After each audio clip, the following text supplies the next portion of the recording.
장에 있는 말씀을 가지고 합력하여 선을 이루시는 하나님 제목으로 같이 은혜를 나누고자 합니다. 우리 6월 셋째 주는 5월 둘째 주는 어머니 날이고 미국에서는 6월 셋째 주일을 아버지 날로 지킵니다. 해피 파더스 데이 우리 아버지들 그동안 노고 많으셨습니다. 그래서 이 아버지 날은 그 남북 전쟁에 종군을 했다가 집에 돌아온 윌리엄 스마트 씨가 6아이를 남겨두고 죽어버린 그러한 현실을 접하게 됩니다. 그런 황당한 상황 속에서 이제 21년간 많은 어려움과 고통을 겪으면서 6자녀를 훌륭하게 양육하고 교육을 합니다.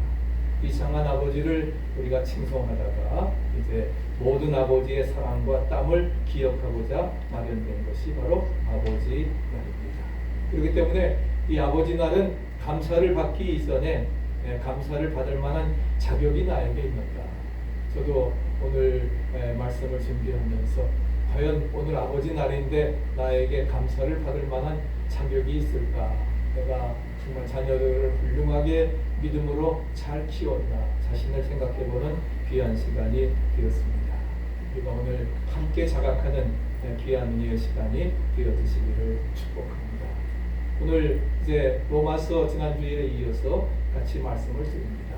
성경이 929장 구약, 그 다음에 신약 260장에서 1189장입니다. 그래서 1189장 중에서 가장 중요한 장이 뭐라고 했어요? 어제 지난주일에 로마서 8장입니다. 로마서 8장. 로마서 8장은 우리 반지로 말한다고 하면은 뭐예요? 다이아몬드 부분에 해당하는 빛나는 다이아몬드에 해당하는 부분이 로마서 8장인 것입니다.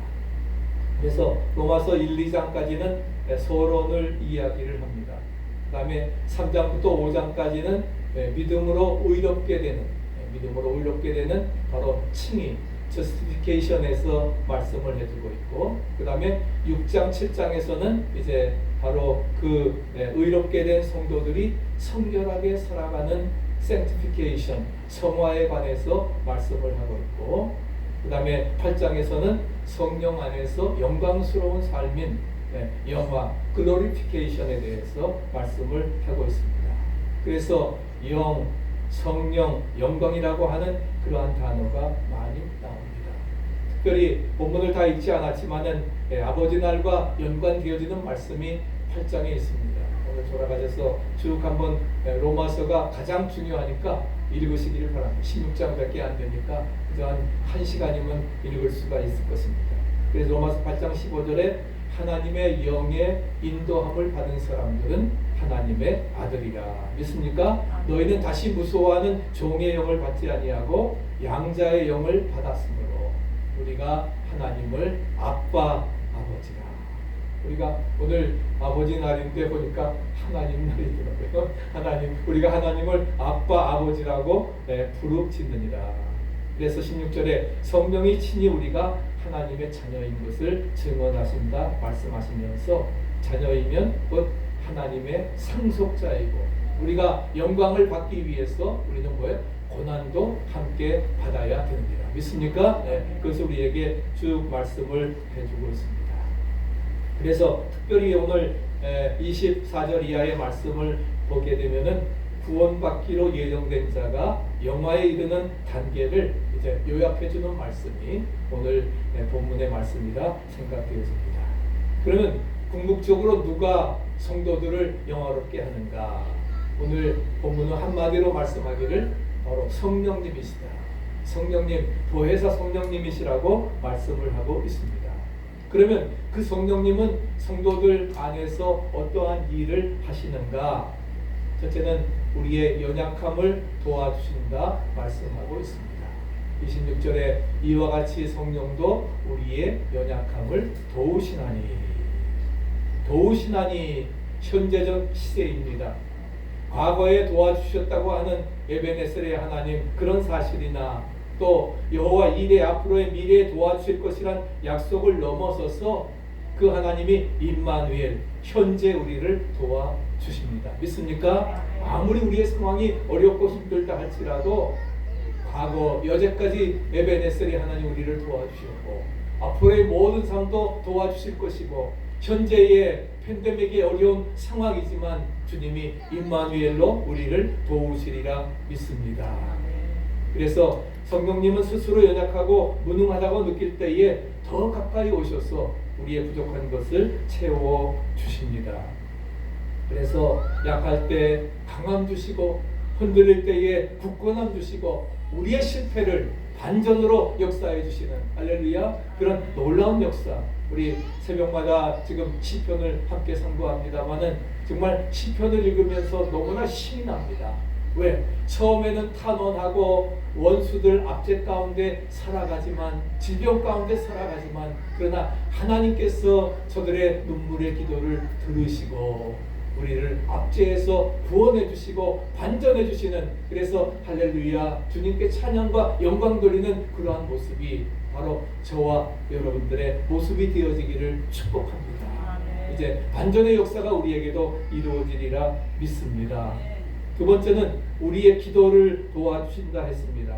우리 함께 읽어보실까요? 우리는 마땅히 기도할 바를 알지 못하나 오직 성령이 말할 수 없는 탄식으로 우리를 위하여 친히 간구하시느니라.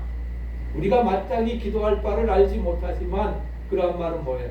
우리가 바른 기도를 하려고 하면은 성령님이 기도를 도와주셔야 된다고 하는 암시가 거기에 숨겨져 있습니다.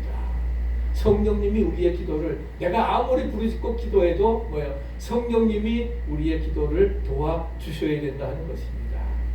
우리를 위하여 친히 간구하신다고 하는 말은 성령님이 우리를 기도하게 하신다고 하는 그런 의미도 있습니다. 그렇기 때문에 결국 참된 기도라고 하는 것은 내가 하는 것이 아니라 누가 하는 거예요? 성령님이 나를 통해서 역사하신다. 할렐루야. 성령님이 그래서 말할 수 없는 탄식으로 우리를 위해 간구하시는 것입니다. 하나님은 우리를 위해 그리고 우리를 통해서 큰 일을 하실 때마다 가장 먼저 하시는 일이 무엇입니까? 먼저 우리로 하여금 기도하게 만드십니다. 그렇습니까? 기도하게 하는 일입니다. 네, 기도가 그토록 중요한 거예요. 그래서 우리가 팬데믹이 어려운 상황이지만 다시 지난달부터 우리가 화요일마다 모여서 몇 사람이지만 중보 기도를 합니다. 이들이 정말 남은 자들이고 일당 100의 사명을 가지고 열심히 중보 기도합니다. 또 우리가 수요일 날은 또 토요일 날은 이렇게 하면서 같이 새벽 제단을 쌓고 또한 중보 기도를 하면서 우리가 비록 줌이라 할지라도 같이 우리가 합심해서 기도하는 것을 찾아볼 수가 있습니다. 진실된 기도가 시작되는 순간에 이미 큰 일은 시작되고 있음을 믿으시기 바랍니다. 뭐라 내가 알지 못하는 크고 비밀한 일을 너에게 보이리라. 할렐루야. 주님께서 약속하십니다. 그래서 너는 내게 부르짖으라 말씀하십니다. 그 다음에 세 번째는 하나님의 뜻을 우리에게 알려주십니다. 마음을 살피시는 이가 성령의 생각을 아시나니 이는 성령이 하나님의 뜻대로 성도를 위하여 간구하십니다. 무엇들요? 하나님의 뜻대로 누가? 성령께서 우리를 위해서 간구해 주신다 말씀을 하고 있습니다. 하나님의 뜻을 따라 기도하고 하나님의 뜻을 따라 순종하시기를 축복합니다. 하나님이 어떤 일에 자신을 써주신다고 하는 것 비록 부족하지만 나를 택하시고 부르셔서 하나님의 사명을 위해서 써주신다고 하는 것 큰 은혜와 축복인 줄 알고 감사하시기 바랍니다. 하나님의 일을 잘하기 위해서도 그 일이 하나님께로부터 위탁받은 선물이라고 인식하면서 그런 인식을 가지고 우리가 최선을 다할 때에 하나님께 온전히 순종하는 성령 충만의 모습이 되어지리라 믿습니다. 두 번째로는 합력하여 선을 이루시는 하나님에 대해서 28절 이하에 말씀을 하고 있습니다. 하버드 대학의 교수였던 갈 브레트는 말하기를 이 시대를 불확실성의 시대라고 말합니다. 불확실성의 시대. 그런 가운데서 우리가 작년 3월부터 거의 1년 3개월 이상을 팬데믹의 어려운 상황을 정말 지나오면서 수많은 사람들이 이렇게 질병에 걸려서 지금도 인도와 브라질에는 변종으로 수천 명의 사람들이 매일 죽어가면서 어려움과 고통을 겪고 있습니다. 정말 한치 앞을 알지 못하는 불확실성의 그런 어려운 시대를 우리가 살고 있습니다. 너무나 많은 변화가 급변의 시대이기 때문에 예측이 불가능합니다. 그런데 오늘 본문에 보면은 우리에게 확신을 주는 그러한 세 가지 말씀이 우리에게 있습니다. 세 가지 확신을 우리에게 주는데 28절 말씀 같이 한번 읽어보실까요? 우리가 알거니와 하나님을 사랑하는 자 곧 그의 뜻대로 부르심을 입은 자들에게는 모든 것이 합력하여 선을 이루느니라. 할렐루야. 우리가 알거니와 하나님을 사랑하는 자, 하나님을 사랑하는 자 한 다음에 모든 것이 합력하여 선을 이루십니다. 말씀을 하십니다. 우리가 알거니와라고 하는 말은 하나님을 사랑하면 모든 것이 합력하여 선을 이룬다고 하는 그러한 것이 너무 확실한 사실이라고 하는 것입니다. 우리가 믿음의 선진들은 원망할 일이 많았음에도 불구하고 원망의 틀로 살지 않았습니다. 그것이 바로 믿음으로 성공하는 비결입니다. 똑같은 상황 속에서 어려운 현실에 접하지만 그러나 그런 상황 속에서 원망하지 아니하고 불평하지 아니하고 여기에 숨겨져 있는 고난의 비밀을 깨닫고 나를 향하신 하나님의 뜻이 무엇일까 깨닫고 믿음으로 하나님의 절대 주권을 인정하며 나간다고 하면은 우리는 결코 이 상황에서 실패하고 또한 포기하는 것이 아니라 승리하게 될 줄로 믿습니다. 아멘. 그런 믿음을 가지고 우리가 살아가야 되는 것입니다. 자기 마음대로 일이 풀리지 않아도 괴로워하지 말고 모든 것이 합력해 선으로 이룰 줄 믿고 기다리는 것이 승리의 비결인 것입니다. 그러면 하나님께서 어떻게 그것을 이루어 나가시는가? 합력하여 선을 이루시리라 우리에게 말씀을 해주고 있습니다. 합력해서 선을 이루는 뜻대로 부르심을 입은 자들에게 모든 일이 합력해서 선을 이루십니다. 하나님께서는 우리 믿음의 성도들 정말 믿음을 끝까지 지키는 남은 자들 렘넌트들을 위해서 그의 목적의 방향으로 이끌어 가십니다. 아멘. 네. 그래서 12년 전에 우리 등대교회에 세워주시고 여러분을 사명자로 불러주시고 그래서 땅 끝까지 복음을 전하는 증인의 사명 감당하여 나가시리라 믿습니다. 네. 여기에서 중요한 단어는 합력하여라고 하는 말입니다. 합력하여. 영어 성경에 보면은 according to his purpose, according to his purpose 모든 일들이 합력해서 그의 목적의 하나님의 방향으로 우리를 이끌어 가신다는 겁니다. 그래서 합력해 선을 이루도록 인도해 주시리라 믿습니다. 우리는 현재의 고난의 골짜기에 살기 때문에 과거가 보이지 않습니다. 미래도 보이지 않습니다. 그러나 하나님께서는 우리들의 과거와 현재와 미래를 동시에 보시기 때문에 하나님을 사랑하는 자, 뜻대로 부르심을 입은 자들에게는 모든 것이 결론적으로 합력해 선을 이루게 하실 줄로 믿습니다. 우리 결론만 보시면 안 돼요. 모든 것이 합력해 선을 이루는데 조건이 있습니다. 누구에게? 하나님을 사랑하는 자에게. 할렐루야. 그 뜻대로 부르심을 받은 자들에게 합력해 선을 이루게 하시는 것입니다. 그런 마음을 가지고. 그래서 세 번째로는 29절에 뭐라고 같이 한번 읽어보실까요? 하나님이 미리 아신 자들로 또한 그 아들의 형상을 본받게 하기 위하여 미리 정하셨으니 이는 그로 많은 형제 중에서 맏아들이 되게 하려 하심이니라. 맏아들이 되게 하려 하십니다. 이 말씀의 깊은 뜻은 하나님께서 우리 신자들의 영광을 미리 작정해 두셨다는 거예요. 얼마나 놀라운 하나님의 섭리입니까? 하나님의 뜻입니까? 하나님께서 우리를 향하신 그의 모든 뜻을 이루어 가신다고 하는 것을 다시금 이 시간에 확신하시기를 바랍니다. 그리고 감사하시기를 바랍니다. 그리고 하나님의 뜻을 따라 살면서 하나님께 영광 돌리시기를 축복합니다. 그런 믿음이 우리에게 무엇보다도 필요하다. 오늘 아버지 너를 보내면서 정말 뭐 다 그렇지만 정말 대표적인 위대한 아버지의 삶을 살았던 우리 강영호 박사를 잠시 소개하려고 합니다.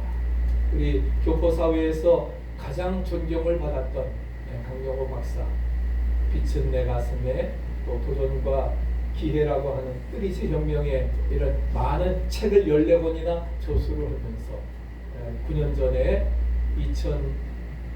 2012년이니까 2012년 2월 23일에 췌장암에 걸려서 3개월 동안을 투병하다가 68세로 이제 하늘의 부름을 받았습니다. 그러면서 버지니아 한인장로교회에서 장례식을 치르면서 정말 감격적인 그러한 순간들을 살았던 것을 찾아볼 수가 있습니다. 강영호 박사는 이제 양평에서 시골에서 살았습니다. 13살에 아버지가 돌아가고 그 다음에 1년 후 중학교 1학년 때 학교에서 그 친구가 찬 공이 얼굴 정면에 맞으면서 시력을 잃게 됩니다. 어머니가 좋은 병원들 이렇게 하면서 찾아다녔지만은 결국은 눈을 시력을 회복하지 못하고 결국은 이제 당신 아들은 평생 보지 못한다고 하는 그 얘기를 듣고 충격받아서 어머니도 세상을 떠났습니다. 17살 된 누나가 청계천의 봉제 공장에 그 당시 다니면서 어린 동생들 셋을 이렇게 하면서 이제 결국 그렇게 살아가게 되었습니다. 그런데 결국 너무 과로해서 17살 된 누나도 2년 만에 죽게 됩니다. 정말 이런 끔찍한 가정이 어디 있겠어요. 그런 가운데서 이제 13살 된 동생은 이제 철물점에 나가서 일을 하고 9살 된 여동생은 어떻게 키울 수가 없어서 고아원에 보냅니다. 그러면서 강영호 학생이 하나님 앞에 간절히 기도한 것이 있습니다. 하나님, 세상에는 나를 도와줄 사람이 아무도 없습니다. 하나님만이 나를 도와주실 수 있습니다. 하나님, 저 좀 도와주세요. 어떤 어려운 상황 속에서 정말 너무나 어려웠습니다. 그러면서 이제 그 맹인 고등학교에 들어가게 되는데 그의 평생 기도 제목은 하나님, 저 좀 도와주세요 하는 그러한 것이었습니다. 어려운 문제에 거칠 때마다 하나님, 저 좀 도와주세요 기도하면서 이상하게 하나님의 지혜가 오게 되고, 그래서 정말 얼마나 탁월하게 맹인이지만 공부를 잘했던지 기독교연합회 김관석 총무님이 그를 찾아가서 묻습니다. 네 소원이 뭐냐? 공부하는 겁니다. 그래서 연세대학교의 교육학과에 이제 그 장학생으로 이제 최초로 시각장애인이 연세대학교에서 받아들여서 공부를 하게 됐습니다. 하나님, 나 좀 도와주세요. 그리고 졸업한 다음에는 이제 그 벨린의 그 피츠버그의 그 대학교에 또 유학을 하고 그리고서는 박사학위를 받아서 일리노이의 교수로 재직을 했고, 그리고서는 그 2002년에 조지 부시 대통령이 이제 백악관 국계장애인의 정책 차관보로 우리 교포 사회에서는 가장 존경받았던 그런 사람으로 이렇게 일을 하게 되었습니다. 그래서 강영호 박사의 그 경칭이 어너러블 정말 위대하고 존경스러운 공식적인 경칭이 붙을 정도로 그렇게 이루어 나갔습니다. 한 번은 그 LA에 있는 로버트 슐러 목사님 교회에 이제 가서 간증을 했습니다. 그럼 그 간증을 낸 책이 A Light in My Heart, 빛은 내 가슴에, 자신의 어려운 그런 상황 속에서 어떻게 극복을 하고 마지막에는 정말 그 국가의 정책 차관보가 대통령의 정책 차관보가 되었습니다. 그래서 그 모든 것들 다 은혜 받고 그리고 나온 책이 바로 A Light in My Heart라고 하는 그런 책입니다. 그러면서 그의 항상 기도의 제목은 하나님, 저 좀 도와주세요. 저도 한번 같이 우리 한번 고백해 보십시다.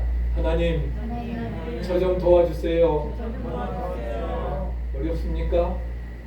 우리 강영호 박사님처럼 기도하시기 바랍니다. 아무리 어려우면 이만큼 어렵겠어요. 우리야 너무나 좋은 조건 속에 살지.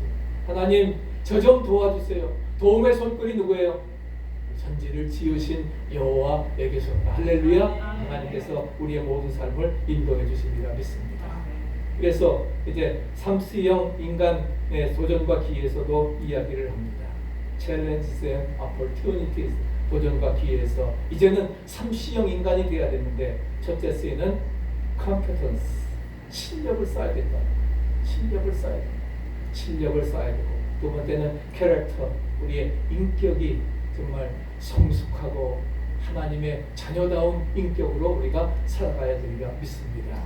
그 다음에 커미트먼트, 우리가 헌신이 있어야 돼요. 정말 희생하고 헌신하는 그런 삶이 있을 때에 그런 놀라운 역사들이 이루어지리라 믿습니다.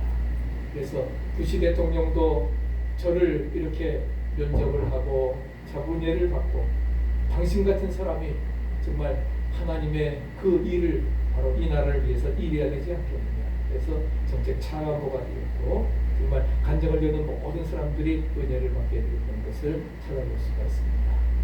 그 아들이 하나는 의사가 되어지고 하나는 또 변호사가 되어서 이제 서양 며느리를 큰아들은 얻었지만 하여간 이렇게 행복한 가정이 이루어나가고 그 다음에 둘째 진영 씨는 2010년 10월에 미 대통령의 선임 법률 고문관이 되었고 그 다음에 그 아들 진석 씨는 이제 그 최우수 닥터로서 이렇게 선정이 될 정도로 정말 자녀의 놀라운 축복을 받았던 것을 찾아볼 수가 있습니다.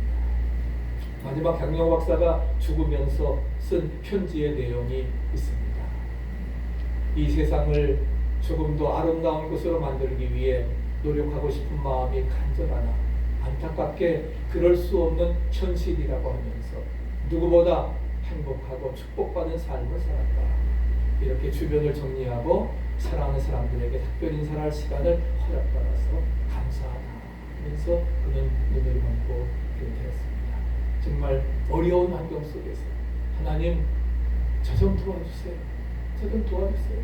하나님 아니면 난 살아갈 수가 없습니다.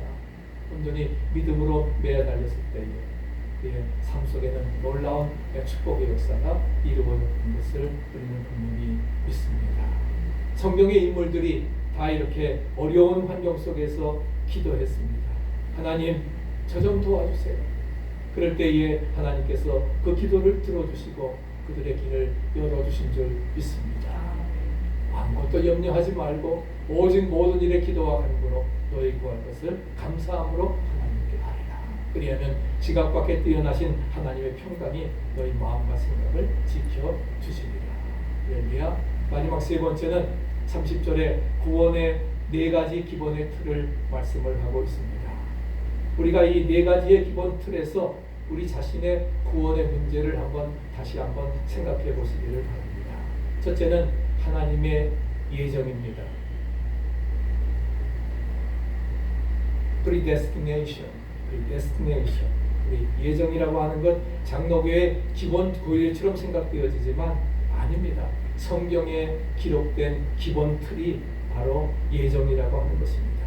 그래서 30절에 뭐라고 했어요? 미리 정하신 그들을 모든 것이 다 예정에서 시작된다는 거예요.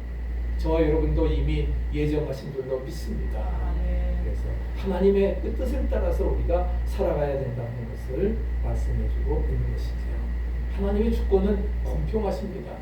믿으십니까? 공평하신 하나님께서 정말 송명희 시인과 같이 그런 뇌성마비 가운데도 자기를 구원해 주시고 하나님을 알게 하시고 은혜를 베풀어 주셨다고 하는 그런 고백처럼 공평하신 하나님께서 나를 하나님의 자녀로 삼으셨다. 두 번째는 콜링입니다. 하나님의 소명인 것입니다. 30절 초두에 또한 부르시고, 즉 소명, 부르심, 콜링, 나를 택하시고 불러주셨다. 만세전에 창생의 택해서 불러주셨다고 하는, 그래서 사명을 주셨다고 하는 그 사실을 기억하시기 바랍니다. 특별한 부르심은 우리가 뭐예요? 우리를 정말 성도로, 사역자로, 사명자로 불러주신 것입니다. 그렇기 때문에 우리의 일반적인 부르심, 특별 부르심을 따라서 살아가야 될 것입니다. 세 번째는 하나님의 칭의입니다. justification. 우리 3절부터 5장에 말씀했던 것처럼 의롭다 하시고, 우리가 믿음으로 우리를 의롭다고 하셨습니다. 우리는 의롭지 않습니다. 죄인들입니다. 그러나 예수님이 우리에 대신 죽으시고 그를 믿음으로 우리는 의롭게 되었습니다. 오직 의인은 믿음으로 말미암아 살리라 한바 같으니라. 로마서 1장 16절에 분명히 말씀을 하고 있습니다. 이것이 바로 종교개혁자들의 주제인 것이죠. 그래서 믿음으로 말미암아 의롭게 되어졌다는 것입니다. 하나님과 바른 관계를 가져야 하나님의 자녀가 되고 천국에 들어갈 수 있고 하나님의 축복을 받게 됨을 믿으시기 바랍니다. 마지막 네 번째는 이제 중요한 것은 바로 영광 글로리피케이션. 그래서 마지막 또한 우리를 영화롭게 하셨습니다. 천국에서 우리 성도들에게 영광을 주시는 것입니다. 그래서 그 영광은 하나님과 함께하는 영광입니다. 믿으십니까? 하나님의 일을 하는 영광입니다. 하나님과 함께 다스리는 영광입니다. 믿으십니까? 하나님과 함께하는 영광. 에베네셀 여기까지 우리를 도와주셨고 임마누엘 지금도 우리와 함께하셨고 여호와 이레 그래서 하나님과 함께 우리는 정말 왕같은 제사장으로서 하늘나라에서 이제 영광된 그 사역을 이루어 나갈 하나님과 함께 다스리는 영광이 저 여러분들에게 주어지게 된 것입니다. 그렇기 때문에 그 영광을 위해서 우리 16절에 말한 것처럼 고난도 우리는 받아야 될 것입니다. 장차 이제 다음 주에 말씀드리겠지만 장차 우리가 받을 영광은 현재의 고난과 좋게 비교할 수 없습니다. 아멘. 그 영광을 바라보면서 현실의 어려움을 인내하면서 우리는 믿음으로 나아가야 할 것입니다. 결론적으로 중요한 것은 나는 하나님의 예정 속에서 부르심을 받았다고 하는 확신입니다. 아멘. 확신입니다. 나를 하나님의 뜻 안에 불러주셨다. 사명자로 불러주셨으니까 능히 어려움도 극복할 줄로 믿습니다. 나를 통해서 하나님 영광 받으실 줄로 믿습니다. 아멘. 그런 믿음 가지고 살아가야 되는 것입니다. 그러면 우리가 어떻게 확신을 가질 수 있느냐? 그 해답이 디모데후서 3장 14절입니다. 같이 한번 결론적으로 읽으십시다. 그러나 너는 배우고 확신한 일에 가라. 네가 배우고 듣고 확신한 일에 거해서 그 말씀대로 순종해 나갈 때에 어두운 세상을 빛으로 밝히고 썩어가는 세상을 우리가 소금으로 방부시켜서 이제 하나님의 나라를 파루시아 하나님의 나라가 이 땅에 완성되어지는 축복의 역사가 저와 여러분들에게 이루어지기를 간절히 축복합니다. 아멘.